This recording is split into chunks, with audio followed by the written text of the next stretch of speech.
The news summary for this Friday, 6th of June. Good evening.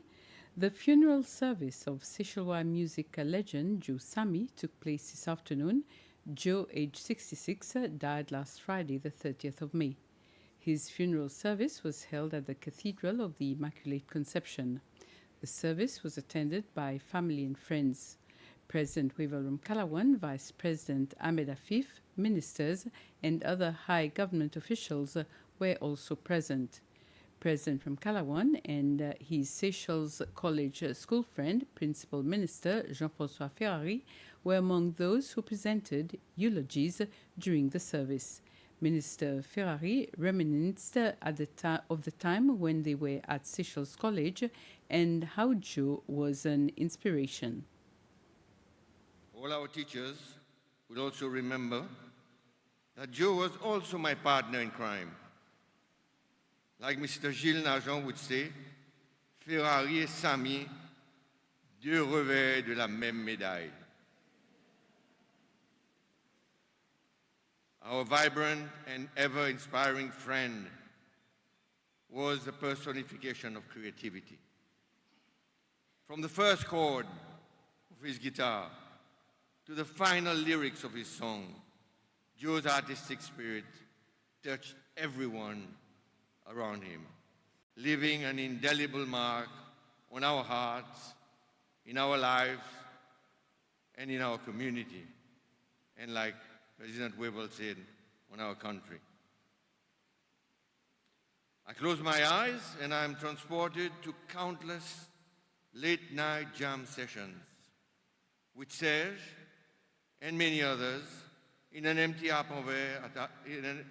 apartment at Arpenvert, forsaking our A-level exam revisions for pure joy and deep friendship. Music isn't about being perfect. It's about sharing what you keep tucked away in the deepest corner of your soul. This is what Joe would say. A housing project officially got underway today at Grand-Anse-Pralin. The first bricks were laid this morning with President Ramkalawan and the Minister for Lands and Housing, Billy Rangosamy, each placing a brick. The new development, located next to the Amitié Stadium, will initially consist of 16 housing units. Following the ceremony in Grand-Anse, President Ramkalawan, accompanied by the Managing Director of the Seychelles Petroleum Company, SEPEC, officially inaugurated a new boat refueling station located on Yves Island in Baie-Sainte-Anne.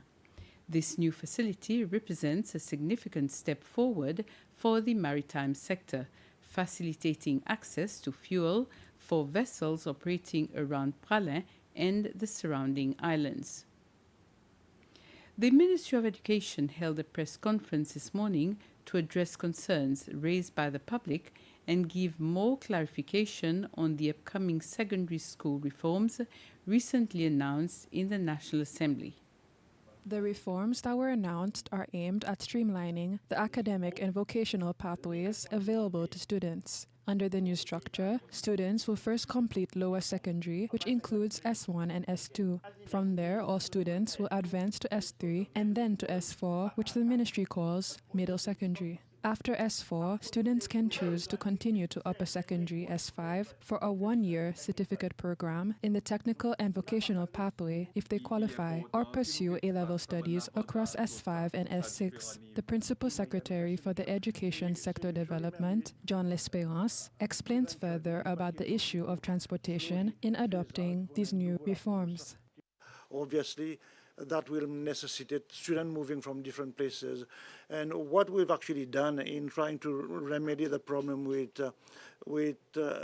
traffic in the morning, we will see that students will be traveling opposite the traffic, especially during morning time. So that we're hoping will bring some comfort to people traveling. And obviously, we're hoping that the transitions will be much smoother in terms of knowing that students leaving, exiting primary 6 will move into a secondary school SF1 and S2 in a separate cluster, meaning that we're hoping that this will help with student behavior and the way as well we enroll them in the system. Hopefully that will help with the transition from lower secondary to upper secondary, moving into this cluster of schooling. The implementation of the reform in secondary education will start with a pilot project on Pralle and La Digue next year and will be implemented on Mahe in 2027. The Danifort Foundation has launched the 3rd edition of the Ocean Fair. This is to celebrate the World Oceans Day, which is celebrated on the 8th of June. Other activities include a children arts exhibition at Carrefour des Arts. Today, 2 winners of the painting and essay competitions on ocean protection were presented a copy of their book by the chairman and founder of the foundation, ex-president Danifort. During the opening ceremony of the Ocean Fair held in the Camion Hall grounds, the foundation unveiled the Marine Sculpture Competition, a project that aims to inspire creativity, raise awareness, and promote action on one of the most pressing issues facing our oceans, marine litter protection. The most pressing issues facing our oceans, which is marine litter pollution. This competition, ladies and gentlemen, is open to primary and secondary schools across Seychelles. So students are encouraged to create sculptures made from marine litter with the theme focusing on showcasing particularly ocean species or animal.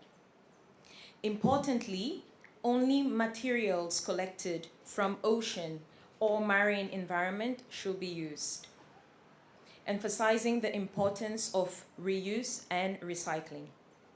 So the goal of this initiative aligns with the Foundation's core commitment to ocean conservation. So we recognize the critical need for a clean and healthy ocean. And with this, we end this news summary. Have a very pleasant evening.